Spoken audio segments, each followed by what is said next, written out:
नमस्कार माताओं और बहनों, आप सभी को अहोई अष्टमी व्रत की हार्दिक शुभकामनाएं। अहोई माता आप सभी की संतानों की रक्षा करें, उन्हें दीर्घायु और सुखी जीवन प्रदान करें। जिनके आंगन सूने हैं, उन्हें मातृत्व का अमृत सुख मिले। यही मेरी हार्दिक प्रार्थना है। आज इस पावन अवसर पर हम सुनेंगे अहोई अष्टमी व्रत की पौराणिक कथा। परंतु कथा से पहले हम सब विघ्नहर्ता भगवान श्री गणेश जी का ध्यान करके गणेश भगवान की कहानी सुनेंगे। अब सुनते हैं गणेश जी की कथा। एक समय की बात है, किसी गांव में एक आंधी बुढ़िया रहती थी। उसका परिवार बड़ा ही साधारण था। पति, बेटा और बहू, वे सब बहुत ही गरीब थे। बुढ़िया का पति अक्सर बीमार रहता था, लेकिन उस बुढ़िया की एक आदत बड़ी अद्भुत थी। वह प्रतिदिन गणेश जी की पूजा बड़े श्रद्धा भाव से करती थी। एक दिन गणेश जी महाराज उसकी भक्ति से प्रसन्न होकर स्वयं उसके सामने प्रकट हुए और बोले, बुढ़िया, मैं तेरी पूजा से बहुत प्रसन्न हूँ। मांग, जो चाहती है मुझसे मांग ले। बुढ़िया हाथ जोड़कर बोली, हे कृपा सिंधु, मुझे तो मांगना ही नहीं आता। प्रभु, आपके दर्शन मात्र से ही मेरी सभी इच्छाएं पूर्ण हो गई हैं।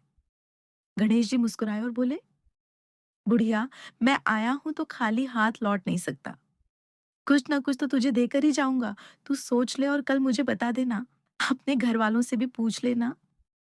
ये कहकर गणेश जी अंतर ध्यान हो गए। रात को बुढ़िया ने अपने बेटे से सारी बात बताई। बेटा बोला, अम्मा, धन मांग लो। पर बुढ़िया को यह सही न लगा। फिर उसने अपनी बहू से पूछा।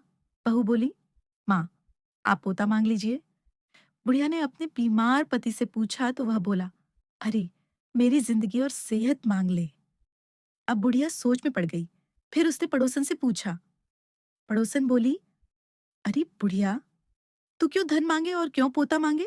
अपने लिए आंखें और घुटने मांग ले, ताकि तू ठीक से चल फिर सके। सारी रात बुढ़िया यही सोचती रही कि ऐसी कौन सी चीज मांगू जिससे बेटा बहू भी खुश हो जाए और मेरा भी भला हो जाए। सुबह हुई। बुढ़िया रोज की तरह पूजा में बैठी। तभी गणेश जी महाराज प्रकट हुए और बोले, क्यों बुढ़िया, अब सोच लिया?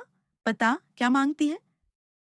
बुढ़िया भावुक होकर बोली, हे गणेश जी महाराज, दया के सागर, आप ऐसी कृपा करें कि मैं सोने के कटोरे में अपने पोते को दूध पिलाती हुई देखूं। मुझे अमर सुहाग दे दीजिए, निरोगी काया दीजिए और मेरे घर परिवार सहित सबको सुख संपत्ति प्रदान कीजिए। गणेश जी मुस्कुराकर बोले, अरे बुढ़िया, तूने तो मुझे ठग लिया। सब कुछ मांग लिया और कहती है तुझे मांगना नहीं आता। फिर उन्होंने प्रसन्न होकर आशीर्वाद दिया। तथास्तु। गणेश जी अंतर्ध्यान हो गए और बुढ़िया के घर में सचमुच सुख, शांति और आनंद छा गया।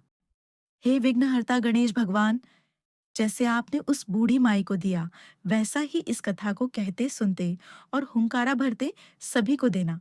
सब पर अपनी कृपा बनाए रखना। सभी प्रेम से बोलिए, श्री गणेश भगवान की जय। आइए अब सुनते हैं अहोई अष्टमी व्रत कथा। पौराणिक कथा के अनुसार बहुत समय पहले की बात है। एक नगर में एक साहूकार रहता था, जिसके 7 बेटे, 7 बहुएं और एक प्यारी सी बेटी थी। दिवाली से पहले घर लीपने के लिए साहूकार की बेटी अपनी भाभीयों के साथ जंगल में मिट्टी खोदने गई। वहां मिट्टी खोदते समय उसके हाथ की खुरपी गलती से स्याहू, सेई की मात और उसके बच्चे पर लग गई। सेई का बच्चा मर गया। ये देखकर स्याहू माता क्रोधित हो उठी और बोली, मैं तेरी कोख बांध दूंगी। डरी सहमी ननद अपनी 7 भाभीयों से विनती करने लगी, तुम में से कोई मेरे बदले अपनी कोख बंधवा लो। पर सब ने मना कर दिया। छोटी भाभी ने सोचा, अगर मैंने इनकार किया तो सास नाराज होंगी। इस भय से उसने अपनी कोख ननद के बदले बंधवा ली। इसके बाद जब भी उसका बच्चा होता, 7वें दिन मर जाता। वह बहुत दुखी रहने लगी। एक दिन उसने पंडित जी से पूछा, मेरी संतान 7वें दिन ही क्यों मर जाती है? पंडित जी बोले, तुम सुरई गाय की सेवा करो, क्योंकि वह स्याहू माता की सहेली है। वही तेरी कोख खुलवा सकती है। उस दिन से साहूकार की छोटी बहू प्रतिदिन भोर में उठकर सुरई गाय की सेवा करने लगी। वह उसके नीचे की जगह साफ करती, जल चढ़ाती, धूप दिखाती और प्रणाम करती। एक दिन गाय सोचने लगी, आजकल कौन मेरी सेवा कर रहा है? आज देखूंगी। वह जल्दी उठ गई और देखा कि एक स्त्री उसकी चुपचाप सेवा कर रही है। सुरई गाय बोली, हे व्रती नारी, मैं तेरी सेवा से प्रसन्न हूँ, जो चाहे वर मांग ले। साहूकार की बहू बोली, हे गौ माता, स्याहू माता ने मेरी कोख बांध रखी है, कृपा करके उसे खुलवा दो। गौ माता बोली, ठीक है, मैं तुझे अपनी सहेली के पास ले चलती हूँ। सुरई गाय उसे लेकर 7 समुद्र पार निकल पड़ी। रास्ते में धूप बहुत तेज थी। दोनों एक पेड़ के नीचे विश्राम करने लगीं। वहीं एक गरुड़ पंखनी का बच्चा था। उसी समय एक सांप आया और उसे डसने लगा। साहूकार की बहू ने सांप को मारकर ढाल के नीचे दबा दिया और बच्चे को बचा लिया। कुछ देर बाद गरुड़ पंखनी आई और खून देखकर समझी कि स्त्री ने उसके बच्चे मार दिए हैं। वह उस पर झपटी, पर साहूकारनी बोली, हे पंखनी, मैंने तेरे बच्चों को नहीं मारा, उन्हें बचाया है। सांप को देखकर पंखनी को सत्य जात हुआ। वह प्रसन्न होकर बोली, मांग, क्या चाहती है? बहू बोली, मुझे 7 समुंदर पार स्याहू माता के पास पहुंचा दो। गरुड़ पंखनी ने दोनों को अपनी पीठ पर बिठाया और स्याहू माता के पास पहुंचा दिया। स्याहू माता उन्हें देखकर प्रसन्न हुई और बोली, बहन, बहुत दिनों बाद आई हो। मेरे सिर में जुएं पड़ गई हैं, जरा निकाल दो। गौ माता ने इशारा किया और साहूकार की बहू ने सलाई से उनके सिर से जुएं निकाल दी। माता प्रसन्न होकर बोली, तूने मेरे सिर में बहुत सलाई डाली है, इसलिए तुझे 7 बेटे और 7 बहुएं मिलेंगी। बहू बोली, हे माता, मेरे तो एक भी संतान नहीं है, 7 कहाँ से होंगी? स्याहू माता बोली, वचन दे दिया, अब नहीं बदल सकती। अगर फिरूं तो धोबी कुंड पर कंकरी हो जाऊं। तब बहू बोली, पर मेरी कोख तो आपके पास बंधी है। यह सुनकर स्याहू माता बोली, तूने तो मुझे ठग लिया, पर अब तो खोलनी ही पड़ेगी। जा, तेरे घर 7 बेटे और 7 बहुएं तेरा इंतजार कर रहे होंगे। 7 अहोई बनाकर 7 उज्जमन करियो। साहूकार की बहू घर लौटी तो देखा 7 बेटे और 7 बहुएं बैठे हैं। वह खुशी से झूम उठी। उसने 7 अहोई बनाई, 7 कढ़ाई की, 7 उज्जमन की। जेठानियां आपस में कहने लगी, देखो तो, छोटी तो आज रो भी नहीं रही, चलो देख आए। वे दौड़ी दौड़ी उसके घर पहुंची और देखा वह पूजा में मग्न थी। उसके घर में खुशियां थीं। वे बोली, छोटी बहू, तेरी कोख तो बंधी थी, फिर खुली कैसे? बहू बोली, स्याहू माता की कृपा से खुल गई। हे स्याहू माता, जिस प्रकार आपने साहूकार की बहू की कोख खोली, वैसे ही सभी निसंतान महिलाओं को संतान सुख प्रदान करें, और जिनके बच्चे हैं उनके जीवन में सदैव सुख, स्वास्थ्य और दीर्घायु बनी रहे। अहोई अष्टमी की दूसरी कथा चंद्रभान साहूकार की कथा है।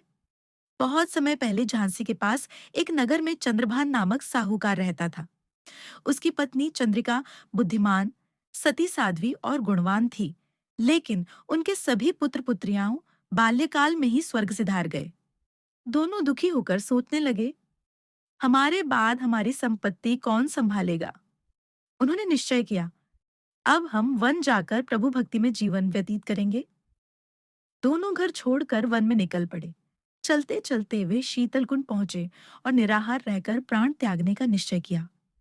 7 दिन बीत गए, तब आकाशवाणी हुई, हे चंद्रभान और चंद्रिका, अपने प्राण मत त्यागो। तुम्हारा यह दुख पूर्व जन्म के पापों का फल है।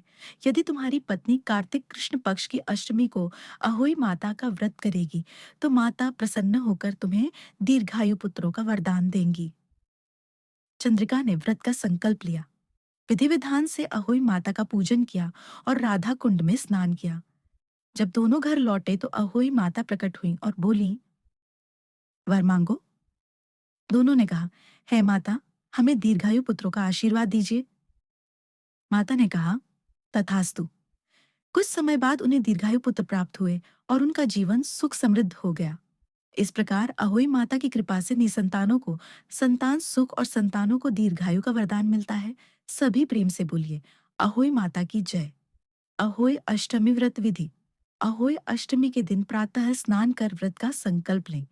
दीवार पर अहोई माता की छवि बनाएं, जिसमें 8 कोने अष्टकोष्ठक अवश्य हों। उनके पास से ही स्याहू और उसके बच्चों की भी छवि बनाएं। यदि संभव न हो तो बाजार में मिलने वाली तस्वीर से पूजन करें। पूजा स्थल को गंगाजल से पवित्र करें, गेरू से लीपें, अल्पना बनाएं। चौकी पर गेहूं बिछाकर कलश स्थापित करें, उस पर करवा रखें, जल भरें और ढक्कन से ढक दें। पूजन में 8 पूरी, 8 पुएं हलवा बनाएं और पूजा के बाद किसी वृद्धा या ब्राह्मण को दक्षिणा सहित अर्पित करें। शाम के समय सूर्यास्त के बाद अहोई माता की विधिवत पूजा करें। भगवान शिव, माता पार्वती और अहोई माता को अक्षत, रोली, धूप, दीप, दूध अर्पित करें। पूजा में स्याहू की माला धारण करें, जिसमें हर वर्ष एक मोती बढ़ाया जाता है। पूजन के पश्चात अहोई माता की कथा का श्रवण करें और आरती गाएं। व्रती महिलाएं तारे या चंद्रमा को अर्घ देकर व्रत खोलती हैं। करवे का जल दीपावली के दिन संतान स्नान में उपयोग किया जाता है। मान्यता है कि इस व्रत से संतान को दीर्घायु और माता को असीम सुख प्राप्त होता है। हे अहोई माता, जिस प्रकार आपने अपने भक्तों की कोखो ली, उनके दुख हर लिए, वैसे ही हमारे जीवन से भी सभी दुख दर्द मिटा दो। हमारी संतानों की रक्षा करो, उनके जीवन में आनंद और आरोग्य भर दो। अगर आपको यह पवित्र कथा पसंद आई हो, तो इसे जरूर लाइक करें, अपने प्रियजनों के साथ शेयर करें और हमारे चैनल को सब्सक्राइब करना न भूलें। आपके हर लाइक और कमेंट से हमें नई-नई भक्तिमय कथाएं लाने की प्रेरणा मिलती है। सभी प्रेम से बोलिए, जय श्री गणेश, अहोई माता की जय।